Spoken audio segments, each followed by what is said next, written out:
আসসালামু আলাইকুম। এটা হচ্ছে DC circuit type 7 Tesla volume 1 revision করতে আসছি আমরা। এটা হচ্ছে নবম অধ্যায়। অধ্যায়টার নাম হচ্ছে ল্যাম্পের ম্যাথ করতেছি। এটা হচ্ছে ব্যাকটিভ 06 ফাইন্ড আউট আর, অর্থাৎ এই আর আমাকে নির্ণয় করতে হবে। এখানে আমরা 220 ভোল্ট সাপ্লাই দিব আর হচ্ছে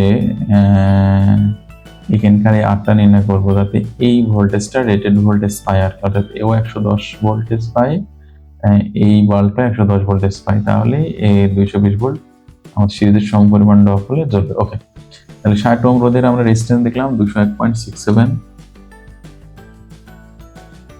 আর 40 ওহম রোধের রেজিস্ট্যান্স আমরা পাইলাম 302.5। এখন আমাকে কি করতে হবে যে এই আর আর এই 302.5 প্যারালাল করে 201.67 করাইতে হবে। আমরা যদি এই দুইটা প্যারালাল করে এটা সমান করতে পারি তাহলে আমরা কি সমান রেজিস্ট্যান্স ড্রপ হবে। অর্থাৎ আমরা সার্কিটটাকে এমন করতে পারি, অর্থাৎ দুইটা রেজিস্ট্যান্স যদি এরকম হয়, এটাও 201.67, এটাও 201.67, তাহলে যেটা ঘটবে এই দুইটা রেজিস্টার সমান ড্রপ করবে, ভোল্টেজ ড্রপ করবে। অর্থাৎ 220 ভোল্ট আমি সাপ্লাই দিছি আর একে যদি আমি 110 রাখি, একেও 110 রাখি, তাহলে আমার কি হবে, কম বেশি আমি করতে পারতেছি না, কারণ 220 ভোল্ট পূর্ণ সাপ্লাই দিয়েছে। যদি আমি 115 করি কোনোভাবে, তাহলে এ পড়ে যাবে, বা যদি আমি 105 রাখি তাহলে এ ওভার ভোল্টেজ পেয়ে যাবে, তখন এ পড়ে যাবে।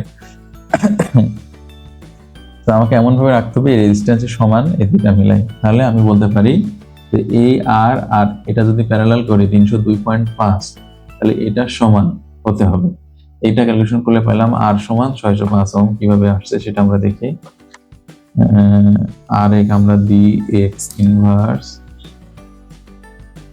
যোগ 302.5 inverse cross inverse equal 201 point, এটা এরকম 66667 শিফট সলভ সমান, তাহলে 605 ওহম।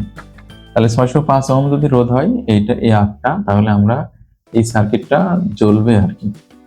এটা হলো আমার উত্তর। আদারওয়াইজ কিন্তু জ্বলবে না। এখানে আর একটু কথা ক্লিয়ার করা দরকার ছিল, আর এর মান কত হলে এই বাতিগুলো কার্যকরীভাবে জ্বলবে বা মানে জ্বলবে আর কি। এভাবে ক্লিয়ার করলে অঙ্কটা আর একটু বোঝার সুবিধা। কিন্তু আমরা দেখতে পেলাম যে এই বাতিটিকে মিনিমাম জ্বালানোর জন্য একে 110 ভোল্ট এবং একেও 110 ভোল্ট অফ করাইতে হবে, আদারওয়াইজ হবে না। না হলে তো আমরা কম বেশি করলে পুড়ে যাবে, যেহেতু একেবারে ফুলি ডাবল ভোল্টেজ সাপ্লাই দেওয়া। ঠিক আছে, থ্যাংক ইউ সবাইকে। আসসালামু আলাইকুম।